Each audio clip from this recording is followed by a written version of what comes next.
Olá, irmãos. Olá, amigos. Que a graça e a paz do nosso Senhor e Salvador Jesus Cristo esteja no coração de cada um de vocês. Eu sou o pastor Edson Gonçalves e nós estamos iniciando o nosso momento do discipulado, nosso curso de discipulado, que é um projeto que nós já estamos desenvolvendo há um bom tempo e que neste período tem como objetivo nós estudarmos o livro de Apocalipse numa semana e na outra semana olharmos algumas curiosidades sobre a língua hebraica. E hoje nós estaremos continuando a leitura e interpretação do livro de Apocalipse no capítulo de número 20. E nós estudamos na última semana, ou na última oportunidade, há 2 semanas atrás, nós estudamos o livro do Apocalipse, capítulo 20, do versículo 1 até o versículo 3. E hoje nós vamos reiniciar o nosso estudo a partir do versículo 4. Então, você que já é inscrito aqui no nosso canal, seja bem-vindo. Se você ainda não é inscrito, seja bem-vindo também.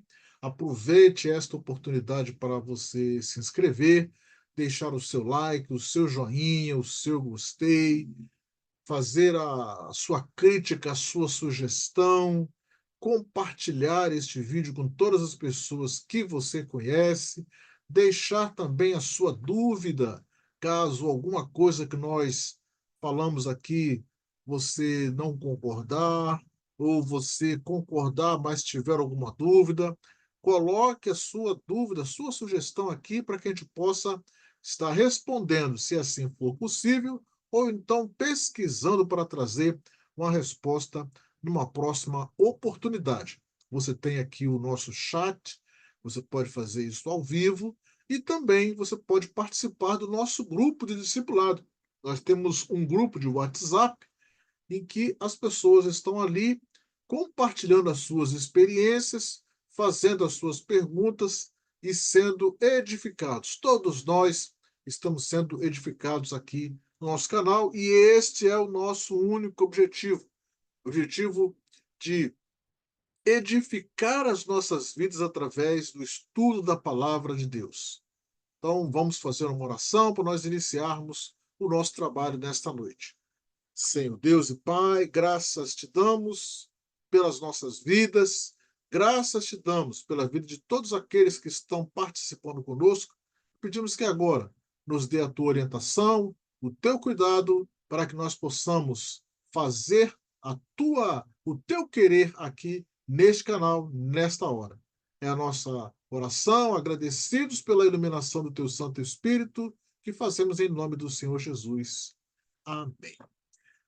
Então, nós vimos nos últimos estudos a respeito do capítulo 20, do versículo 1 até o versículo 3, e nós vimos que o objetivo de Deus estava plenamente realizado, foi realizado no capítulo de número 19, que é um momento ali que nós vimos a volta de Cristo, né, chegando ali montado em seu cavalo branco e os exércitos dos céus estavam acompanhando.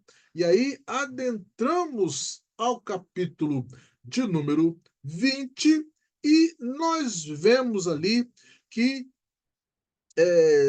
no período de 1000 anos o mensageiro pega a chave do abismo e prende o grande enganador durante 1000 anos. Ele é preso, e aí nós fizemos aqui uma demonstração dos 6000 anos de ação do mal na terra e, ao mesmo tempo, 6000 anos de aguardo da presença do Messias.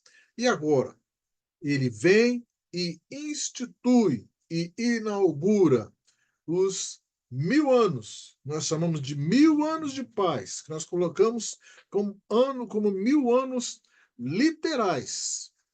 E agora, durante estes 1000 anos literais, algumas coisas vão acontecer e nós precisamos ir bem devagar, com bastante calma, para que a gente possa atingir o nosso objetivo. E hoje nós estamos então no versículo de número 4, que é a continuação da visão de João. E agora o que João está vendo? E como vocês sabem, nós temos a nossa leitura é feita no, no hebraico. Então, vamos fazer aqui uma leitura no hebraico e depois a gente vai fazer a nossa interpretação. Então, diz assim, versículo 4 do capítulo 20 do livro de Apocalipse, em hebraico. Vamos lá. Vaere kisot omdim, e vi tronos erguidos, levantados. Vê lá Ishvim, Vela Ishvim, Alehem, Nitan, e aos que estavam assentados sobre eles foi concedido Beiatam nas suas mãos, La Asot, Mishpat, poder para realizar juízo. Vê Nafshot, e as almas, Querute Rosh, dos que foram decapitados, Lemaan Adut, por causa do testemunho, Yeshua, testemunho de Yeshua, o Lemaan, e por causa de Var HaElohim, da palavra de Elohim, Asher lo ishtahavu, que não se prostraram, Lahayá, para a criatura,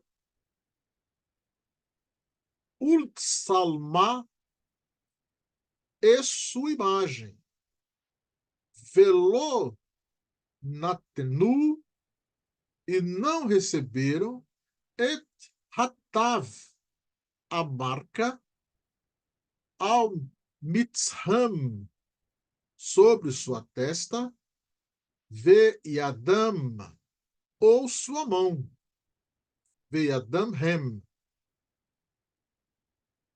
ve yadam, sobre sua mão. Hem kamu, eles se levantaram, va e riu, e eles reviveram, va imlehu, im hamayah, vamos ler aqui novamente aqui. Va imlehu, e eles reinaram, im hamashiach, com ungido, elef shanim, por 1000 anos. Então, tronos foram erguidos, foram levantados, os que estavam sentados sobre eles, foi concedido poder nas suas mãos para realizar juízo. E as almas dos que foram decapitados por causa do testemunho de Yeshua e por causa da palavra de Elohim, não se prostraram para a criatura, em outras traduções, a besta e a sua imagem, e não receberam a sua marca na testa nem na mão. Eles se levantaram, ou seja, ressuscitaram e reviveram e reinaram com o ungido, com o Messias, durante 1000 anos. João vê tronos. E nós percebemos que há uma mudança no local, pois nos versículos anteriores, em que a prisão de Satanás acontece, é feito isso no abismo. Então, o anjo desce dos céus e vai prende Satanás no abismo. Em toda a Bíblia existem diversas referências ao abismo. E em Gênesis 1:2, o abismo é dito como uma vasta extensão de águas no mundo em formação. É o abismo também em Gênesis 7, versículo 11, um vasto depósito de águas subterrâneas. Em Salmo 107, versículo 6, o abismo são as profundezas dos mares. No Salmo 88, 11 e Romanos 10, 7, o abismo é o mundo dos mortos. E em 2 Pedro, capítulo 2, versículo 4, o abismo é a prisão de Satanás e dos demônios. Fica claro, então, em tratar-se de uma linguagem simbólica. Então eu acredito que da mesma forma, os tronos que João viu serem erguidos é uma linguagem simbólica para dizer que haverá uma espécie de promoção para quem é, para quem foi fiel ali ao Senhor, e essas pessoas que serão promovidas, elas exercerão a função de juiz. E esta função de juiz, a palavra utilizada para juiz aqui é mishpat, né? Mishpat, que na realidade, nem aqui não é juiz que é usado, mishpat, né? Mishpat aqui é julgamento, é um juízo, né? É um tribunal, vamos dizer assim, né?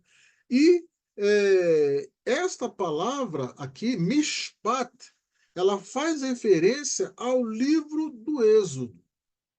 E o livro do Êxodo, nós temos ali no capítulo 21 ao capítulo 24, entre os judeus é chamada de mishpatim, ou seja, é uma paraxá, é uma porção semanal para ser estudada por todos aqueles que gostam do estudo da Torá, do estudo da Bíblia. E esta paraxá, ela acontece exatamente após a entrega dos 10 mandamentos. E aí trata-se de uma série de leis civis. E quem deveriam julgar os israelitas no cumprimento destas leis eram os shoftim, os juízes. E estes juízes ficaram julgando o povo de Israel durante 300, mais ou menos 350 anos, desde dessa especificação, né, das leis, né, das leis civis ali em Êxodo 21 e 24, até o último juiz, quando houve então ali a instituição do reinado, no início da monarquia do povo de Israel. E nós vemos que o último juiz então foi Samuel. Porém, além da palavra mishpatim, ou desculpe, além da palavra shoftim, para juiz, nós temos também a palavra Dan, que é do nome de um dos filhos de Jacó, né? Um dos filhos de Jacó com as suas esposas, com uma das suas esposas. E a palavra Dan também significa juiz.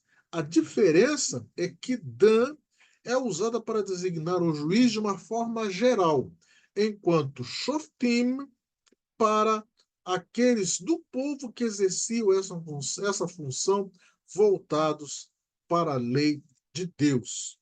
E no trecho, então, que nós estamos analisando, a autoridade que foi dada, que será dada para aqueles que se assentarem no trono e julgar, é esta função, voltados para a lei de Deus. Nós vamos ver mais à frente que durante o período do milênio, as pessoas, os povos, as nações iriam até Jerusalém, iriam adorar o Senhor. E esta adoração, este ensino, este período de reinado do Messias vai estar sendo compartilhado com estes juízes, com aqueles que serão recebidos ali na função de julgar. E quem seriam estas pessoas? Em Lucas, no capítulo 22, versículo 29 e versículo 30, nós vemos Jesus falando para os discípulos que eles poderiam ocupar essa posição de julgadores, posição em que eles iriam julgar o mundo. Vamos dar uma olhada aqui no texto de Lucas. Lucas, no capítulo de número 22, versículo 29 e versículo 30. Olha o que diz a palavra de Deus.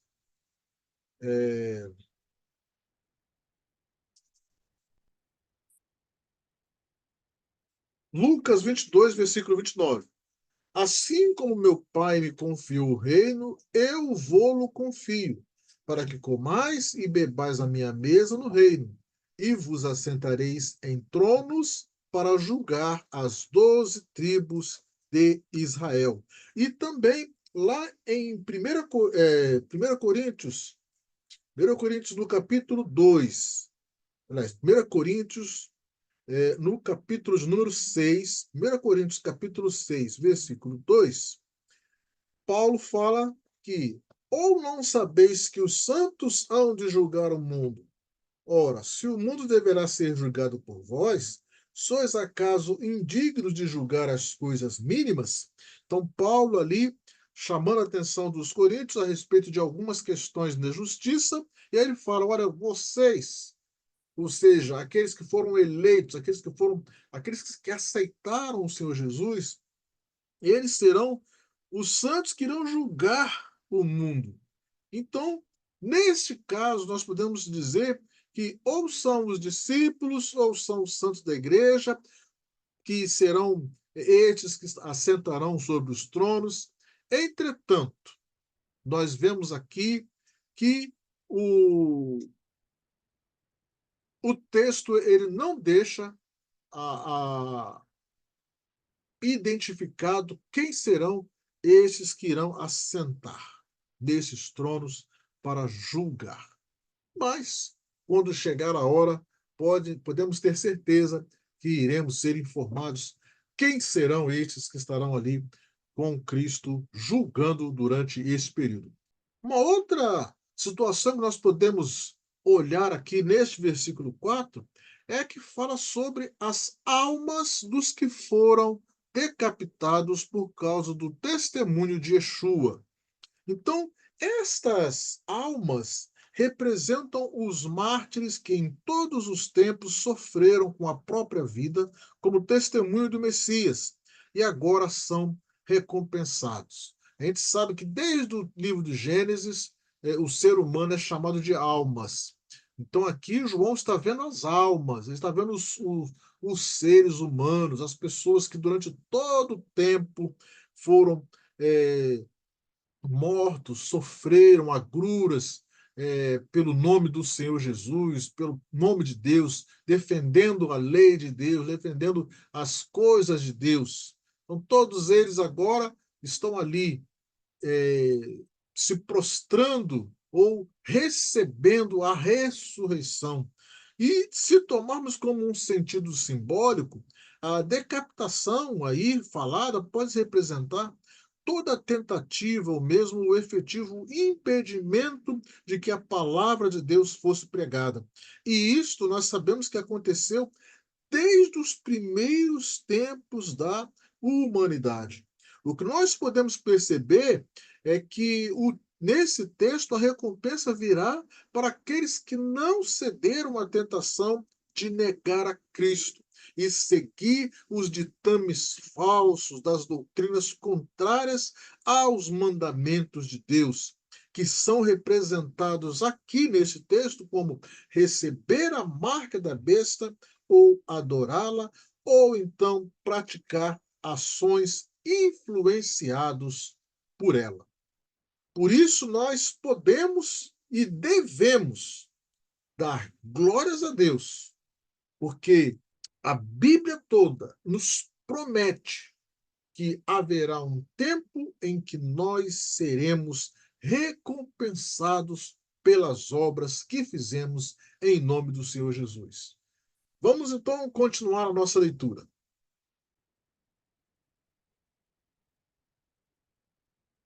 Versículo de número 5.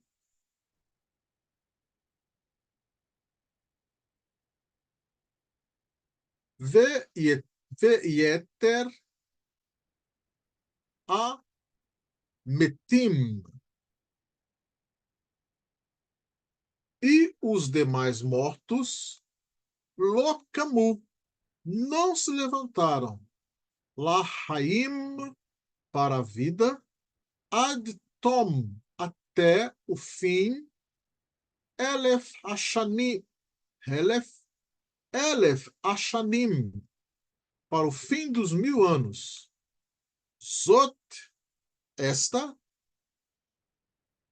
ri, atekuma, a rishoná. Esta é a primeira ressurreição.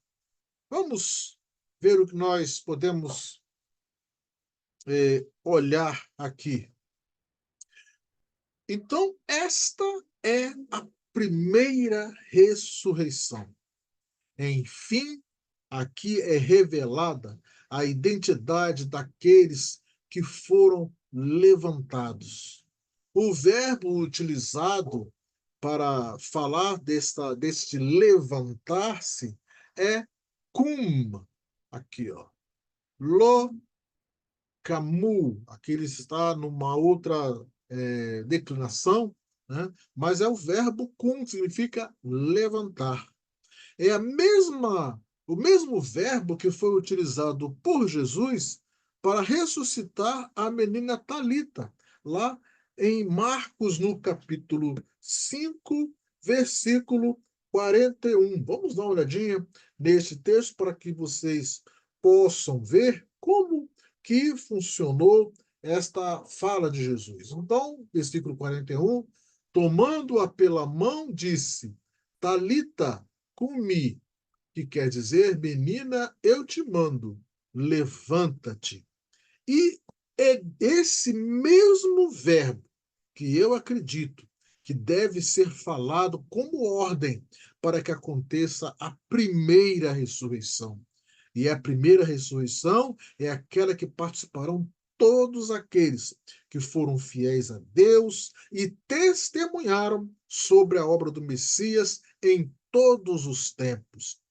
Lá em Daniel, livro do profeta Daniel, no capítulo de número 12, no versículo 2, nós vemos que diz assim o texto: muitos dos que dormem no pó da terra ressuscitarão, uns para a vida eterna e outros para a vergonha e horror eterno. Então nós vemos que é definido aqui que existirão dois destinos para a humanidade: vida eterna ou vergonha eterna. Todos irão ressuscitar, ou muitos irão ressuscitar, porque a palavra de Deus diz que aqueles que estiverem mortos ressuscitarão, mas os que estiverem vivos serão transformados. Então, muitos irão ressuscitar, mas não terão o mesmo destino. E é esse destino que está sendo declarado aqui nesse texto. O primeiro grupo, ou seja, a primeira ressurreição, é para aqueles que são nominados no versículo 4, que rejeitaram as propostas da besta, aqueles que são considerados justos. O segundo grupo ainda não ressuscitou, e eles estão esperando o transcurso dos 1000 anos, pois eles vão ficar esperando a soltura de Satanás. E é por isso que a gente acha que fica sem sentido considerar que os 1000 anos seriam um tempo simbólico, porque não tem sentido a ressurreição, a primeira ressurreição sendo um dia e um dia depois a segunda ressurreição. Então, essa é a minha visão com respeito ao período dos 1000 anos, que eu acredito que sejam 1000 anos literais de governo do Senhor Jesus com a sua igreja. E chegamos ao versículo de número 6. Diz assim: Ashrei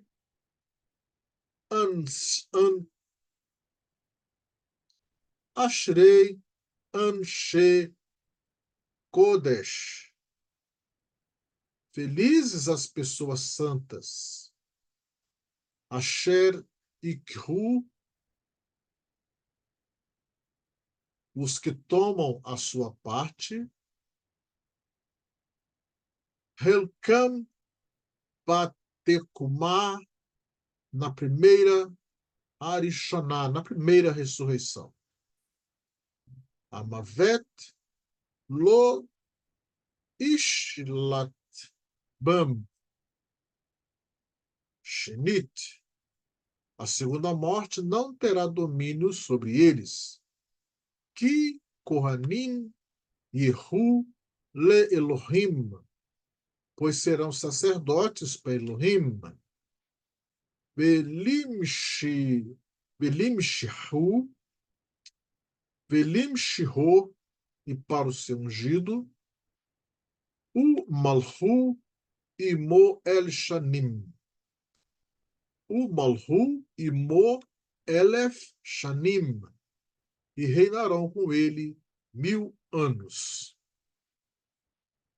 Bem-aventurados aqueles que foram levantados na primeira ressurreição, serão bem-aventurados e santos, ou seja, eles serão alegres, felizes e também serão separados. Pode ser que tenham passado pela primeira morte, que é a morte física, mas não passarão pela segunda morte, que é a morte espiritual. O julgamento para eles já aconteceu no momento da volta de Cristo, pois foram escolhidos para ressurgir primeiro, para reinarem com Cristo durante os 1000 anos, e por isso não serão julgados.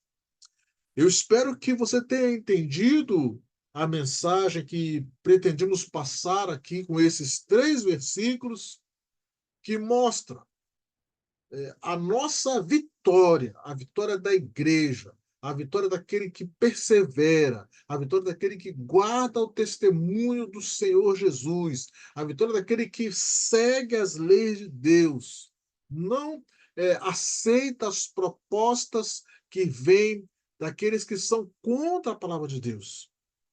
E esses 3 versículos, no versículo, principalmente no versículo 6, fala que são bem-aventurados.